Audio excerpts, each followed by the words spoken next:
Halo Smart Investor, selamat datang di channel YouTube Kacamata Dimas. Di episode yang keempat ini, gue barusan berhasil culik Bro Sugi. Ini di kantor, gue culik langsung masuk ke dalam mobil. Perkenalkan, sebelah kanan gue Bro Sugi ini udah 10 tahun ya bro ya, di dunia capital market ya. Sekitar 13 tahun lah. Wah, 13 tahun tepatnya. Beliau adalah fixed income manager di suatu perusahaan aset manajemen yang terkenal. Jadi beliau adalah ahlinya kalau lu semua teman-teman Smart Investor mau bicara masalah obligasi. Oleh sebab itu, jangan kemana-mana, saksikan channel YouTube saya yang keempat ini adalah tips dan trik investasi di market obligasi. Ini Bro Sugi, kan kita lihat saat ini kan memang kemarin datanya per September itu sendiri kan deflasi ya, 0,05%. Jadi 3 bulan Indonesia deflasi, pertumbuhan ekonomi mungkin di kuartal ketiga juga minus, jadi kan masuk ke resesi ini. Jadi tepatlah kalau kita masuk ke safe haven obligasi, setuju nggak bro? Ya, tepat sekali apa yang dikatakan Bro Dimas ya. Siap. Bahwa keadaan ekonomi saat ini sedang tidak terlalu baik ya, karena memang sedang masuk ke area resesi ya, kalau bisa dibilang saat ini. Maka instrumen yang tepat adalah yang lebih memberikan pendapatan yang lebih pasti, yaitu fixed income. Sip, nah itu tepatnya. Nah, orang sekarang pada bertanya-tanya nih Bro Sugi, obligasi ini binatang apa sih? Bisa kasih tau nggak bro, obligasi itu apa? Kan mereka taunya biasanya time deposito, tabungan. Ini obligasi dia nggak tahu nih, binatang melata kah atau binatang karnivora, herbivora, apa nih bro, obligasi bro? Ya, simpelnya adalah obligasi ini adalah surat utang ya, atau surat pengakuan utang yang diterbitkan oleh suatu perusahaan, di mana perusahaan tersebut akan membayar sejumlah kupon pada periode tertentu, dan akan membayar pokok utangnya itu di akhir periode pada saat jatuh tempo. Oke. Gitu sih. Berarti intinya obligasi itu surat utang ya bro ya? Ya. Surat utang baik yang diterbitin nama perusahaan, namanya corporate bond, teman-teman smart investor, ataupun pemerintah. Surat utang pemerintah namanya government bond. Ya. Ya, itulah pengertian dari obligasi, teman-teman smart investor.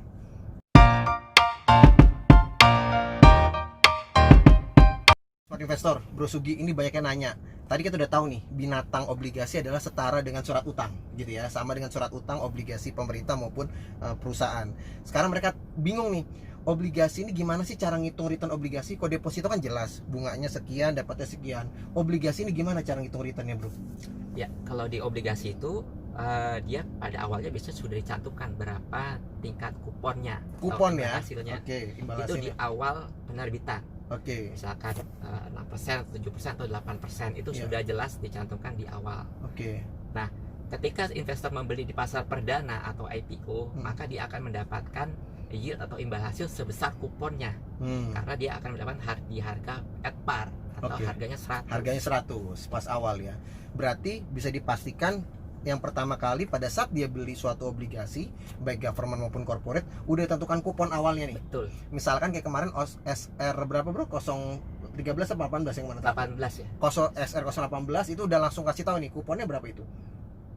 Indikasi di sekitar 5,7% ya. Oke, nah itu 5,7% menurut smart investor. Jadi Ori 18. Ori 18 ya. Ori 18 itu di 5,7%. 5,7%. Nah itu udah dedicated, berarti kupon yang akan didapatkan adalah 5,7% per annum. Benar ya bro ya? Ya, per annum. Tapi jangan salah, kalau obligasi ini beda sama deposito. Kalau obligasi bunga pajaknya 15% ya bro ya? Betul.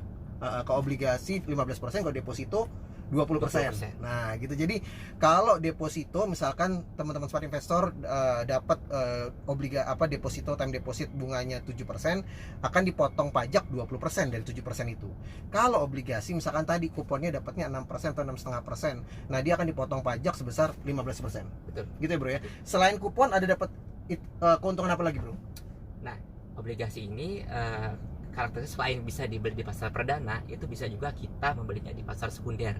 Artinya kalau sudah berjalan, itu kita bisa membelinya dari investor lain yang sudah membeli, seperti itu. Nah, harganya tentunya berbeda dibandingkan dengan pasar perdana. Harganya bisa lebih tinggi atau lebih rendah dibandingkan pada saat pasar perdananya, ya at par, bisa at premium namanya, atau at discount. At discount itu di bawah 100, premium di atas 100. Nah, tentunya itu berpengaruh terhadap imbal hasilnya dong. Betul. Nah, kalau dia beli di atas 100, otomatis yield atau imbal hasilnya akan di bawah kuponnya. Betul. Misalkan dia, contoh gini teman smart investor, misalkan dia awalnya dapat kupon 6%. Betul. Aturannya kalau dia beli pada saat perdana kan 100. dia beli after perdana, jadi sekunder namanya, setelah launching. Tiba-tiba dia beli harga 101 nih, Betul. Bro Sugi. Berarti kan itu terindikasi, terrefleks nanti kupon yang didapetin itu masa lebih kecil dari 6 tadi. Ya, Bener nggak, Bro? yieldnya ya, Yieldnya? yield maturity-nya itu akan di bawah Kupon. kuponnya. Misalnya Kuponnya. 6, berarti dia di bawah 6. Betul. Begitu sebaliknya, kalau misalkan dia beli harga diskon gimana, Bro? Harga diskon berarti yield yang didapatkan lebih tinggi, Lebih tinggi. dari 6% itu tadi. Harga diskon berarti teman-teman smart investor itu harga diskonnya dia beli di bawah harga 100. Example misalkan harga 97, 98, bener nggak, Bro? Ya, betul. Gitu. Betul Jadi sekali. kita akan melihat adalah kita beli di harga berapa kan gitu, Bro. Itu ada keuntungan tambahan ya selain dari Betul. kupon ya. Pastikan kalau emang mau untung tinggi berarti kita beli harga diskon dong kalau kita di pasar sekunder. Iya. Nah, itu teman-teman smart investor ya. Semoga dapat membantu. Thank you. Di Bro Sugi kita udah bahas obligasi itu apa. Terus gimana cara menghitung keuntungannya, kuponnya ataupun yieldnya, udah. Yang ketiga, pertanyaan yang banyak dari teman-teman smart investor ke saya ini, memang dia gimana sih cara beli obligasi? Nah, dia beli biasanya ke lembaga jasa keuangan apa, Bro? Kalau dia mau beli obligasi? Ya. Nah, itu, Bro. Nah, ini informasi yang menarik buat teman-teman semua bahwa kita bisa membeli obligasi, caranya bisa dua, yaitu secara langsung maupun secara tidak langsung. Betul. Kalau secara langsung ya teman-teman bisa langsung datang ke perusahaan sekuritas yang sudah ditunjuk tentunya untuk sebagai distributor surat utang ya, dan juga di bank. Misalkan mau beli surat utang negara itu bisa melalui bank-bank yang sudah ditunjuk. Betul. Nah, seperti itu sih. Itu kalau cara kalau langsung yang ya? langsung. Oke. Kalau yang tidak langsung, salah satunya adalah dengan melalui reksadana. Oke. Perusahaan aset manajemen berarti, Bro. Betul. Oke. Nah, kalau jadi teman-teman ada dua. Kalau mau beli langsung, kalian sebagai nasabah langsung datang ke perusahaan sekuritas. Banyak sekali perusahaan sekuritas Indonesia. Saya nggak bisa nyebutin karena saya nggak jualan sekuritas di sini. Yang kedua, bisa ke bank. Bank yang sudah ditunjuk untuk melakukan penjualan bonds. Biasanya kalau bank biasanya government bond ya, Bro ya. Yeah. Gitu. Nah, yang ketiga, kalau misalkan mau yang tidak langsung lewat perusahaan aset manajemen. Tapi di situ yang produk dibeli adalah reksadana pendapatan tetap. Benar nggak, Bro? Reksadana pendapatan tetap, karena reksadana pendapatan tetap itu fixed income. Ini kayak Bro Sugi ini fixed income manajernya. Ini kan dalamnya adalah bond semuanya, Bro ya. Karena tidak ada equity-nya di situ ya. Ya, khusus untuk reksadana berbasis fixed income, underlying asetnya adalah mayoritas berbasis yang minimal 80% itu adalah berbasis surat utang. Surat utang ya. Nah, nanti di reksadana juga banyak teman-teman smart investor. Ada yang dalamnya corporate, ada yang dalamnya government mix, ada yang corporate aja, ada yang government bond aja, ataupun yang sekarang lagi tren memang rata-rata government bond ya, Bro ya. Ya. Ya, itulah teman-teman smart investor. Jadi kalian semua bisa beli di bank, sekuritas maupun aset manajemen company.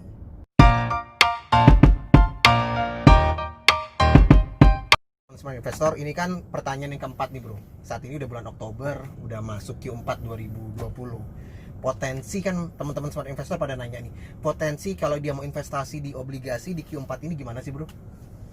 Ya, kalau kita lihat potensi investasi di pasar obligasi, tentunya perlu kita perhatikan adalah bagaimana potensi ke depannya kalau kita beli misalkan saat ini misalkan. Betul. Nah, Sekarang nih Oktober nih misalkan. Oktober ya. Hal yang paling penting diperhatikan dalam investasi obligasi adalah bagaimana situasi suku bunga saat ini ya. Trennya ke depan itu bagaimana? Betul. Nah, kalau kita lihat pada saat ini bahwa suku bunga itu kan cenderung menurun. Oke, tren suku bunga turun ya. Betul. Poinnya ya. Baik dari global itu sudah rendah, sangat rendah suku bunga. Malah ada minus ya, Bro. Ada. Global ya. Oke. Ada. Indonesia? Nah, Indonesia itu juga sudah mulai trennya menurun. Nah, beberapa kali BI kan sudah menurunkan 7-day repo rate-nya kan. Ya, atau BI rate lah teman-teman BI rate. tahunya. Nah, Betul. sekarang udah level 4% saat ini. Oke. Nah, kecenderungannya itu dengan tingkat inflasi saat ini nih, Bro. Kemarin kan deflasi ya. Di Inflasi. Ya, di kemarin September deflasi ya. Inflasi. Tingkat inflasinya juga sekarang udah sekitar 1,4%-an. Iya, 1,43. Betul. Artinya inflasi kita sudah sangat rendah dan ini ada potensi atau room untuk penurunan suku bunga BI lagi.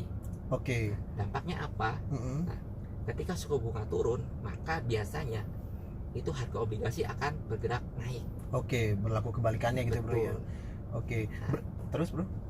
Maka itu ketika kita beli saat ini misalkan, nanti ketika suku bunga turun, maka obligasi yang kita punya itu harganya akan naik dan kita bisa dapat capital gain ya, selain dari yield yang kita dapat pada saat kita membeli sebelumnya tadi. Nah, itu teman-teman smart investor. Jadi intinya adalah di Q4 ini tren suku bunga global maupun di Indonesia itu tren suku bunga turun. Di luar negeri malah ada yang minus. Indonesia sekarang 4% BI rate atau 7 days reverse repo rate-nya. Namun tadi yang Bro Sugi bilang, data sekarang inflasi 1,43% ya on year. Terus kemarin deflasi lagi bro. Berarti kan masih ada room lagi untuk BI menurunkan dari 4% turun lagi nih BI rate. Kalau BI rate turun ya akan naik apa? Pasti obligasi. Yang tadi bro bilang, potensinya kenapa? Selain dari kuponnya, tapi dia dapetin juga dari capital gain dari yieldnya bro ya. Berarti kan yieldnya itu turun, harganya naik. Benar nggak bro? Pada saat teman-teman smart investor semua misalkan beli kemarin harga sekunder ya, saya nggak bilang perdana ya, harga sekunder beli di 97. Tiba-tiba pada saat BI rate turun, harganya naik nih jadi 100 atau 101 gitu ya, kan ada potensial capital gain lagi dari situ ya bro ya. Jadi itu teman-teman, jadi menurut dari Bro Sugi, ini fixed income manager terkenal kita, ini dia bicara bahwasannya Q4 ini potensinya masih sangat tinggi nih. Kok di 2021 masih oke nggak bro? 2021 itu kecenderungannya masih oke ya, suku bunganya kan di global maupun di Indonesia itu masih cenderung untuk kebijakan untuk menanggulangi dampak COVID-19 ini ya, masih belum ada obatnya lah seperti itu. Di tahun depan itu juga negara-negara global itu juga masih akan cenderung untuk menerapkan suku bunga rendah, sehingga memang trennya itu akan cenderung stabil di tahun 2021 depan ya, tahun depan. Oke, berarti trennya kalau kalian mau naruh obligasi di 2021 masih it's okay lah bro ya. Oke, itu aja teman-teman smart investor.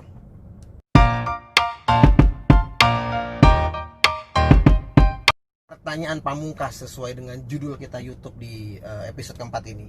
Gimana sih bro tips dan trik cara memilih obligasi saat ini bro? Tips and triknya. Ya, pada intinya untuk memilih obligasi itu kita sesuaikan dengan profil risiko dari kita tentunya. Oke. Kalau misalkan kita pengen yang obligasi yang risikonya rendah, maka kita pilih adalah obligasi negara atau SUN. Itu resikonya itu bisa dibilang nol, karena obligasi negara dijamin oleh negara, pembayaran kuponnya dan juga pokoknya itu dijamin oleh negara, sehingga resikonya sangat rendah, terutama resiko gagal bayarnya ya. Oke, tips pertama, pilihlah government bond karena defaultnya atau resiko gagal bayarnya kecil. Dari gitu resikonya kecil. Dari segi resikonya kecil. Kalau mau yang resikonya lebih tinggi, untuk mendapatkan imbal hasil yang lebih tinggi, maka bisa masuk ke corporate bond.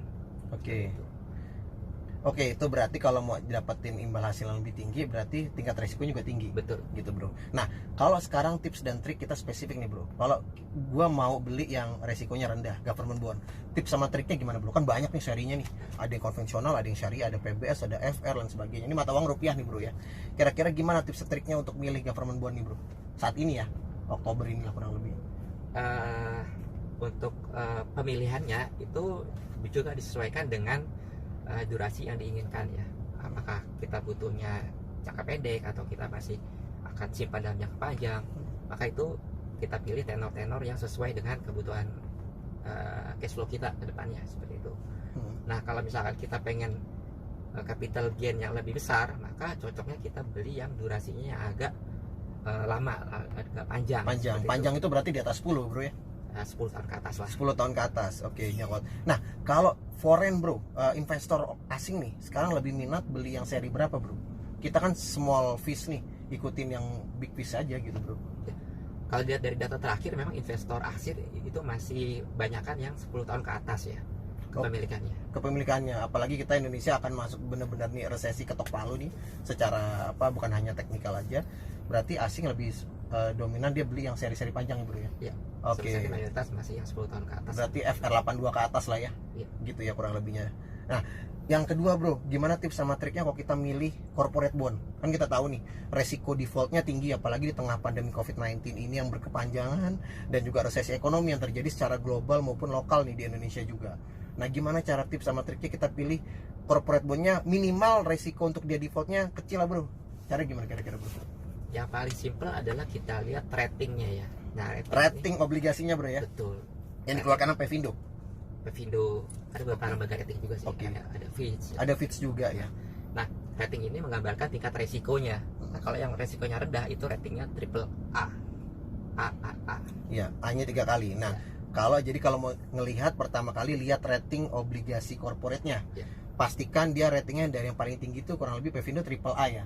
Triple A, double A, single A, terus jangan sampai beli yang D. Kalau D default ya bro.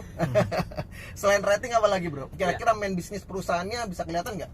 Nah, selain rating itu juga rating terkait dengan besarnya imbal hasil kan. Imbal hasil. Nah kalau kita mau imbal hasil yang lebih tinggi, kita pilih rating yang agak di bawah, misalkan single E ataupun double E gitu kan. Nah pertama rating, yang kedua adalah fundamental dari emitennya atau issuer dari obligasi tersebut. Perusahaannya teman-teman, maksudnya issuernya adalah perusahaan yang menerbitkan obligasi itu. Fundamental. Dari bisnisnya. Maka kita lihat dari laporan keuangannya itu seperti apa, terutama sisi EBITDA-nya. Nah berbeda dengan saham. Kalau saham biasanya kita lihat net income-nya. Oke. Nah kalau di obligasi itu kita lihat EBITDA-nya atau laba operasinya. Laba operasinya, oke. Berarti yang tadi pertama rating corporate bond ya, yang kedua kita lihat fundamentalnya dari segi laporan keuangan, tapi lihat sisi EBITDA, ya. Gitu ya bro ya. Ada lagi bro tips and triknya? Nah, selain itu kita juga lihat industrinya atau sektornya. Sektornya ya, kira-kira future gimana nih gitu bro ya? Iya, kedepannya seperti apa sektornya? Apakah dia misalkan terkena pandemi, dampak pandemi COVID, gitu kan? Ya, mungkin kalau misalkan dia terkena mungkin bisa ratingnya bisa turun. Ya, seperti yang kemarin kan banyak perusahaan yang di-downgrade kan oleh Pevindo kan ratingnya seperti itu. Nah, pertama kita lihat bisnisnya seperti apa, apakah kena dampak atau enggak. Terus yang kedua kita lihat aspek kualitatifnya, misalkan manajemennya. Terus juga parent supportnya, apakah dia ada support dari holding atau misalkan pemegang sahamnya. Kalau kita lihat misalkan BUMN, kan, BUMN kita lihat berapa BUMN sudah dapat support dari pemerintah kan, sudah dapat tambahan PMN misalkan. Betul. Kita lihat BUMN ini lebih relatif lebih kuat lah karena dia ownernya atau pemegang sahamnya adalah holdingnya pemerintah ya, dapat support yang cukup kuat gitu kan. Nah kalau di swasta gimana ya, kita lihat juga holdingnya itu seperti apa, seberapa kuat gitu kan untuk mensupport perusahaan tersebut. Oke, berarti cukup bagus bro. Jadi yang dilihat selain rating, kita lihat fundamental, laporan keuangan EBITDA-nya, kita juga lihat sektornya, bener nggak bro? Dan juga kita lihat manajemennya dalam artian holding company-nya siapa, kalau memang mereka punya holding, pemegang sahamnya siapa gitu.